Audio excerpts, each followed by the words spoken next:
भटकते भटकते न जाने कहाँ से तुम्हारे महल के करीब आ गया है। तो दोस्तों सीताराम, आशा करता हूँ आप सब लोग बहुत अच्छे होंगे और मैं भी बहुत अच्छा हूँ। और दोस्तों आज आ गया हूँ मैं टाठी घाट। टाठी घाट में एक बहुत ही महान सिद्ध संत हैं जिनके मैं आपको दर्शन करवाना चाहता हूँ। और दोस्तों यहाँ का कुछ इस प्रकार का वातावरण है। सामने आप मंदाकिनी का नज़ारा देख पा रहे होंगे। ये जो बह रही है, थोड़ा थोड़ा पानी दिख रहा है, पेड़ पौधे को जैसे चाय न दिख रहा हो।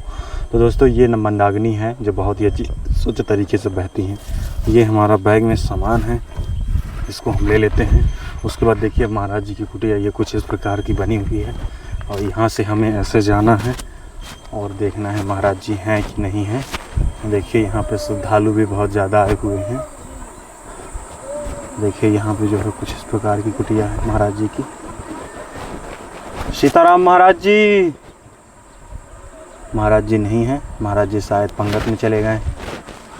ये देखिए इधर जो है, ये देखिए चारों तरफ से आपको जो है दिखाई देगा मंदाकिनी का नज़ारा।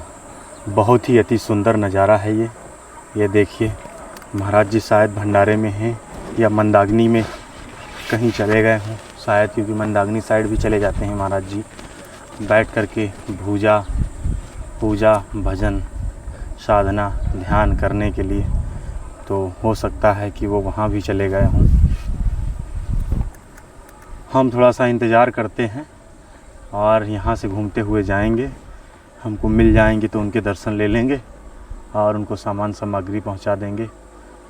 वैसे तो देखते हैं क्योंकि आज भंडारा है तो सारे संत महात्मा जो भी हैं, वो जो सामने मकान दिख रहा है महात्मा जी का जो आश्रम बना हुआ है उस आश्रम में है शायद। तो देखिए अभी चलते हैं क्योंकि महाराज जी की कुटिया में तो वो लगा हुआ है, क्या कहते हैं, ताला। ये देखिए यहाँ पर श्रद्धालु देखिए किस प्रकार से नहा रहे हैं। ये देखिए तो ये सब लोग जो है कुछ इस प्रकार से यहाँ पे स्नान कर रहे हैं। और ये मंदाकिनी का पानी है जो बड़ा ही स्वच्छ और बड़ा ही निर्मल जल है, यहाँ से बहता है। यहाँ से जो सूत्र आते हैं भाई उस पर इतना आनंद आता है नहाने में, उसका पानी पीने में बड़ा ही स्वादिष्ट रहता है। तो दोस्तों अभी मैं इधर जंगल में आ गया हूँ, इस साइड में।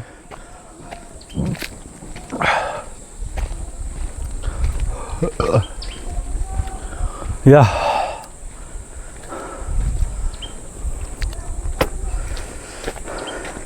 सीताराम महाराज जी। सीताराम महाराज जी, बड़े बड़े भाग्य हमारे दर्शन हुए आपके। हम कुटिया से होके आए हैं अभी। हाँ हाँ, आप यहाँ निकल आते हैं? गर्मी लगती है तो समय गुजारने के लिए यहाँ आ जाते हैं। अच्छा अच्छा अच्छा अच्छा, बड़ा अच्छा लगा महाराज जी। हाँ, मैं आगे जा रहा था, आपके जो कुटिया के बगल में रहते हैं ना, उनसे पूछा तो उन्होंने कहा कि वो शायद उधर निकल गए होंगे। तो मैं इधर ही चला आया। यहाँ पे बड़ा ठंडा रहा महाराज जी। गर्मी भयानक लगती है। हाँ हाँ, बहुत ज़्यादा गर्मी है।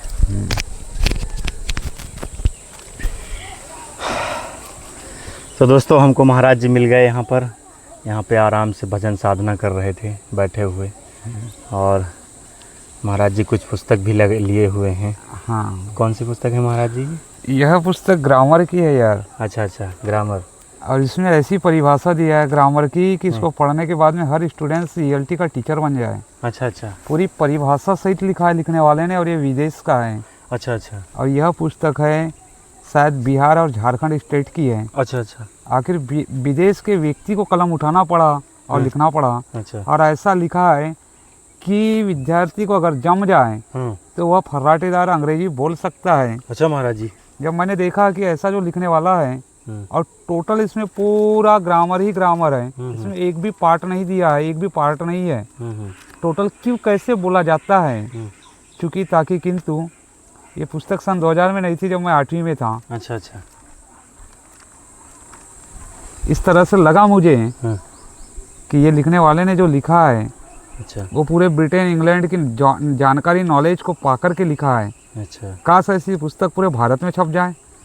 ऐसा तो मन लगता है कि लिखने वाले से मिले और कला हासिल करें, लेकिन कला दिया नहीं जाता ना। बहुत बढ़िया लिखा है, इसलिए कभी कभी मन लगता है तो दिमाग दौड़ा देता हूँ, नहीं तो फिर एक भजन की किताब है, भजन ही पढ़ते रहता हूँ मैं। अच्छा अच्छा, ये भजन की किताब है।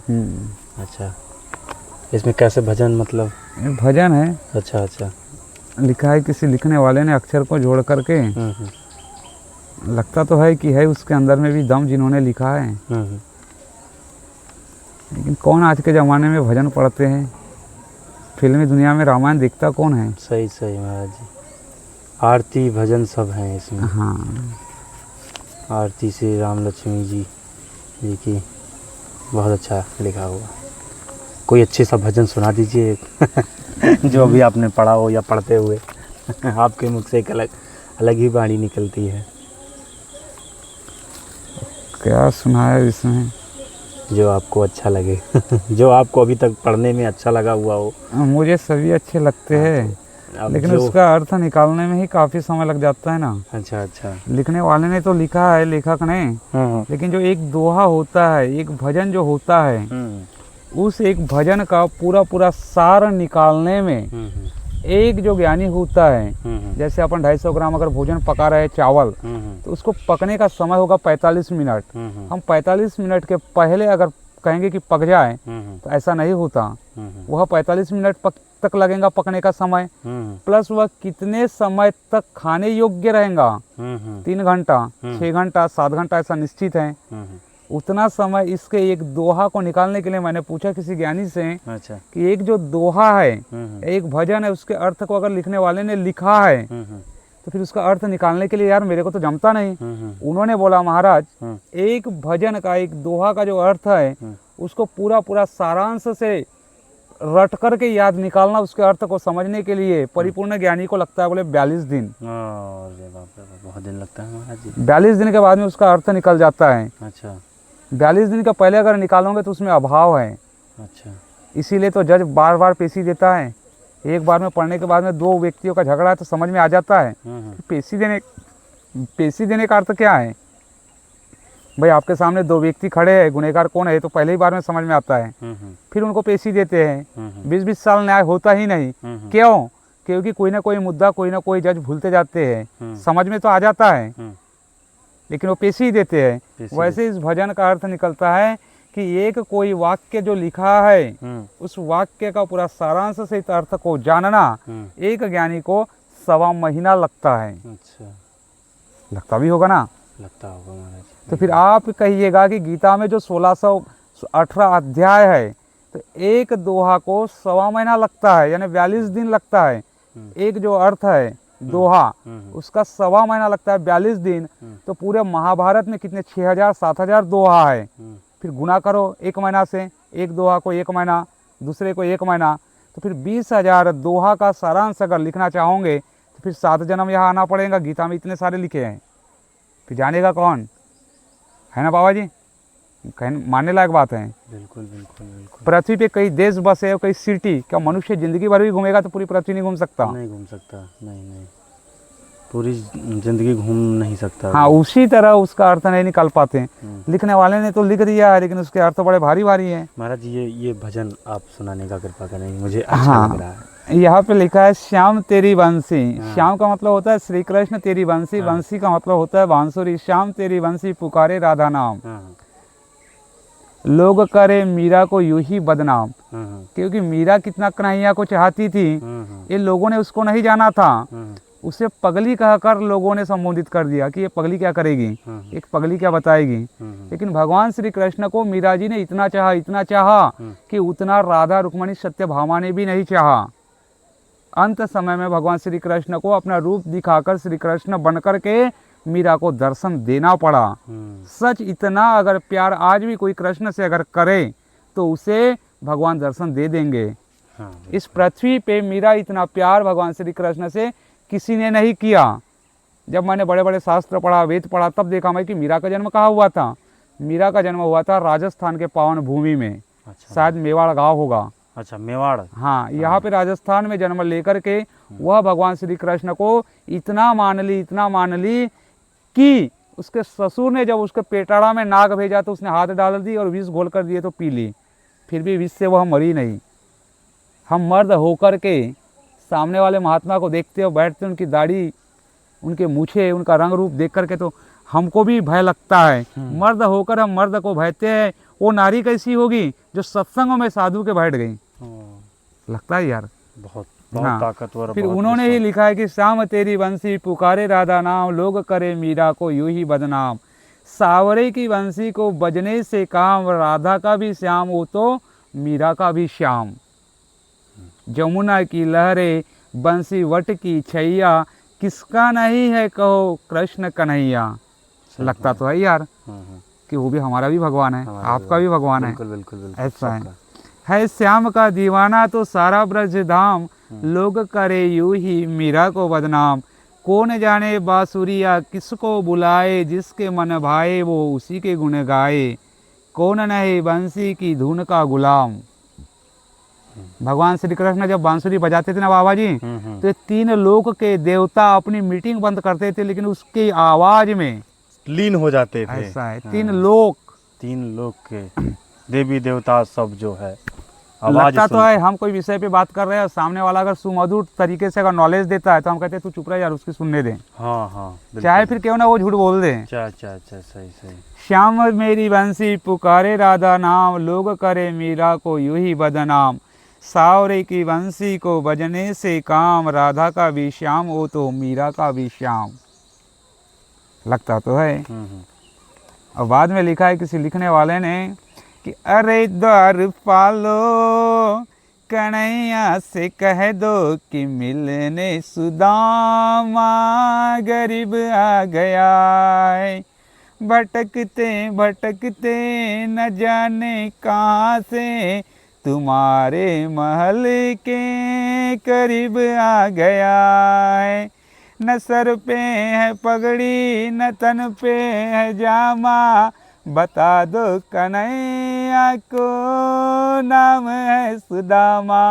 तुम एक बारी मोहन से जाकर कह दो, तुम्हारा सखा बदनसीब आ गया है। सुनते ही दौड़े चले आए मोहन, लगाया गले से सुदामा को मोहन। हुआ रुक्मणी को बड़ा ही अचंबा, कि मेहमान कैसा अजीब आ गया है। बराबरी में अपने सुदामा को बिठाए, चरणे आंसुओं से कन्हैया ने धुलाए। न घबराओ प्यारे जरा तुम सुदामा, की खुशी का समय तेरे करीब आ गया है। कृष्ण ने कहा न घबराओ प्यारे जरा तुम सुदामा, की खुशी का समय तेरे करीब आ गया है। यानी लगता तो है जी कि जो बातें को हम कह नहीं पाते मुंह से, हम बता नहीं पाते अपने दिल की धड़कन से, नहीं बोल पाते हैं, लेकिन वो हमें गा के बता देते हैं। गा के बता देते हैं। लगता तो है यार। बिल्कुल बिल्कुल है ना। बिल्कुल बिल्कुल। कुछ ऐसे लफ्ज जो नहीं निकलते हैं, हाँ और रहते हैं कि हाँ हाँ बोलना है, लेकिन नहीं निकल पाते। हाँ, जैसे मैं इतना बड़ा हुआ जी तो बचपन में एक प्रश्न फंसा था। कोई कहानी को सुनकर के हमें दुख लगता है, कहानी को सुनकर दुख लगता है, किसी सब्जेक्ट के विषय पर हमें खुशियाँ मिल जाती है। यार सामने वाले के पास मोटरसाइकिल है, मेरी भी ज़रूरत है, अगर मुझे मिल जाए तो मैं भी खुश हो जाऊंगा। कहानी के बात पर हम खुश हो जाते हैं, किसी सब्जेक्ट पर हमें खुशियाँ मिल जाती है। मनुष्य कब हंसता है? मौला यार मनुष्य कब हंसता है? मैं खुद इसका प्रश्न का उत्तर नहीं निकाल सका। मनुष्य हंसता है किसी तर्ज पे, हंसने का कोई तर्ज होता है। ये किसी महात्मा ने बोले कि बीरबल ने पूछा हंसने का तर्ज, बात राइट है यार। हंसता कब है मनुष्य? कभी कभी क्या होता है मनुष्य अकेले ही चलते जाता है, कभी कभी अकेला ही चलते रहता है और मन में एक ऐसा तर्ज उत्पन्न होता है कि वो पुराने सब्जेक्ट पे आदमी हंस देता है, अकेला ही हंसता है ना। उस समय सामने वाला देखता है तो क्या लगता है, ये तो अकेला जा रहा है और कैसे हंस रहा है, नहीं ये पागल है। वो पागल नहीं है, कोई विषय के तर्ज ने उसे अंदर से हंसा दिया, अंदर से हंसा दिया। चलते चलते जैसे हाँ, कोई होता मन है में ना। प्रश्न आ जाता है, खुशी का होगा तो हंस देगा, दुख का होगा तो गम में हो जाएगा। हाँ रो देगा। हाँ, रो तो देगा। वह दुख आदमी को रुला देता है, दुख से आदमी रोता है, लेकिन तर्ज से वह हंसता है। तर्ज से वह तो मैं देखा फिर ये सारी जो बातें करने के तरीके हैं यार, ये किसी किसी से निकलते हैं। जैसे अभी पॉलिटिकल से कहती है, एक दूसरे को गाली देती है, तो BJP to Congress, Congress to BJP. कहा गया तुम्हारा 56 इंच का सीना। भाई जिनका 56 इंच का सीना है, कोई बीजेपी कांग्रेस में कहते हैं ना। तो एक बातें करने का जो तरीका होता है वो किसी किसी के पास में होता है, लगता तो है कि नहीं ये है सामने वाला, ऐसा है। प्रतीत होता है ये सब सुन। हाँ सीताराम जी। और सीताराम महाराज जी, हाँ सीताराम। और थोड़ा चलें कुटिया में, तो आपका सामग्री दे दें जो भी। कुटिया में? हाँ, क्या? या तो फिर यहीं दे दें। हाँ दे दो। क्या सामग्री है? सामग्री वही आटा है, तेल है और कुछ सब्जी है। आटा, तेल, हाँ, सब्जी का? यहाँ से ले जाओ तो पन्नी में है। हाँ दे दो, कोई बात हाँ, नहीं। तो आप आराम से, कोई ध्यान करिए, कोई दिक्कत नहीं। हाँ मैं आपको यहीं दे देता हूँ। हाँ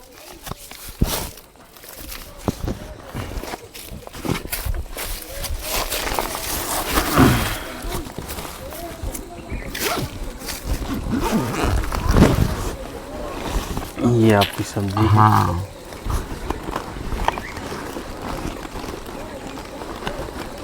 ये अगरबत्ती।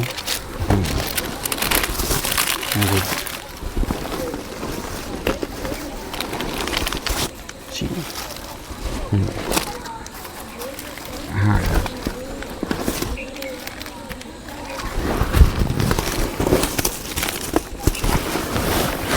ये आपका आटा। हाँ इसी पन्नी में सब डाल दो।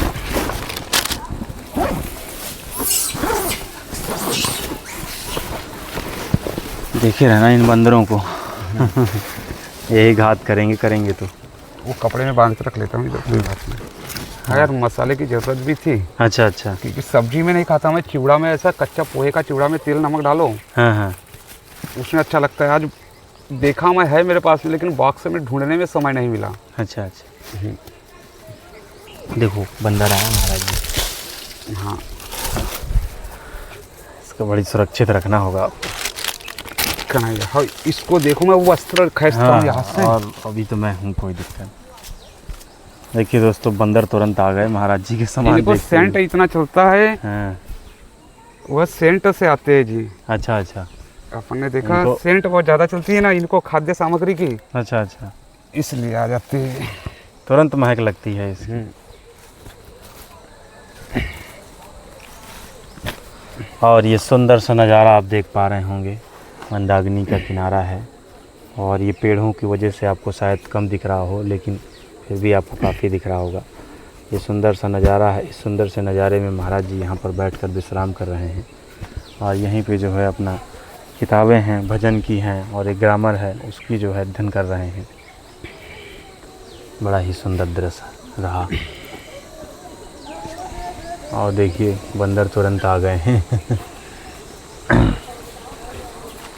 इसको आपको बड़ा संभाल के रखना पड़ेगा। हाँ वहाँ भी जाऊँगा थोड़ी देर, 1 घंटा और करूँगा। हाँ, आराम कर लो, कोई नहीं, अब बहुत ठंडा रहा।